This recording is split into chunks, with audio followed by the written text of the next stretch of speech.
మాదిగ సామాజిక వర్గానికి రిజర్వేషన్లు ఉపకులాల రిజర్వేషన్ల కింద వాళ్ళకి ఎక్కువ ఛాన్సెస్ ఇవ్వాలి అన్నటువంటిది గతంలో అసలు ఉద్యమం ప్రారంభించిన మందకృష్ణ మాదిగకి సంపూర్ణ మద్దతు ప్రకటించింది నాడు చంద్రబాబు నాయుడు. సుదీర్ఘకాలం పాటు ఆ అంశం నడిచింది. ఎంఆర్పిఎస్ మాదిగ రిజర్వేషన్ పోరాట సమితి అంటే తెలుగుదేశం సమితి అంటూ అప్పట్లో రాజశేఖర రెడ్డి లాంటి వాళ్ళు విమర్శించినా సరే అటు కృష్ణమాదిగ తగ్గలేదు, ఇటు చంద్రబాబు తగ్గలేదు. అప్పట్లో అసెంబ్లీలో తీర్మానం, ఆ తర్వాత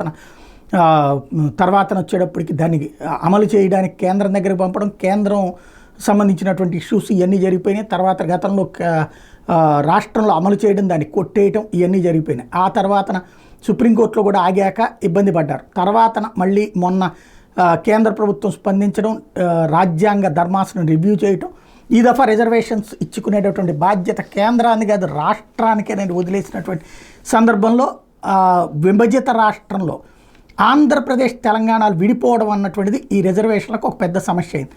తెలంగాణలో అంటే కాంగ్రెస్ పార్టీ ఇదివరకు మాలలకు ఫేవర్గా ఉంటే ఇప్పుడు అదేమో తెలంగాణలో అధికారంలోకి వచ్చింది.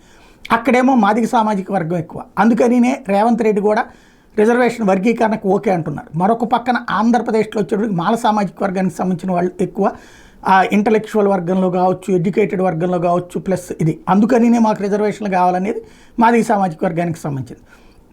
అయితే ఇప్పుడు 1 by 1 సీనియర్ నాయకులందరూ మొన్న ఎవరైతే ఇక్కడ స్పందించే వాళ్ళల్లో మాజీ ఎంపీ చింతామోహన్ దగ్గర నుంచి ఇప్పుడు మన అమలాపురం దగ్గర ఉన్నటువంటి మాజీ కాంగ్రెస్ పార్టీ నాయకుడు, కేంద్ర మాజీ మంత్రి దగ్గర నుంచి 1 by 1 ఒక్కొక్కళ్ళు స్టేట్మెంట్లు, ఈవెన్ ఇప్పుడున్నటువంటి కీలకమైనటువంటి అధికారులు, లేకపోతే కనుక భీమ్ భారత్ పార్టీకి సంబంధించినటువంటి శ్రవణ్, ఇట్లాంటి వాళ్ళందరూ కూడా ఇప్పుడు రిజర్వేషన్ల వర్గీకరణ వద్దంటున్నారు. పైగా స్టాలిన్ లాంటి పక్కన పెట్టేసి తమిళనాడులో, కేరళలో లెఫ్ట్ పార్టీలు పక్కన పెట్టేసి వాళ్ళకి లేనటువంటి ఆలోచన మనకెందుకంటూ ఇక్కడ కామెంట్లు చేయడం ప్రారంభించారు. ఓవరాల్గా చంద్రబాబుని అడ్డుకునేటటువంటి ప్రయత్నం చేస్తున్నారు. మరి బాబు ఏమో ఆల్రెడీ ఏకసభ్య కమిషన్ వేసేశారు.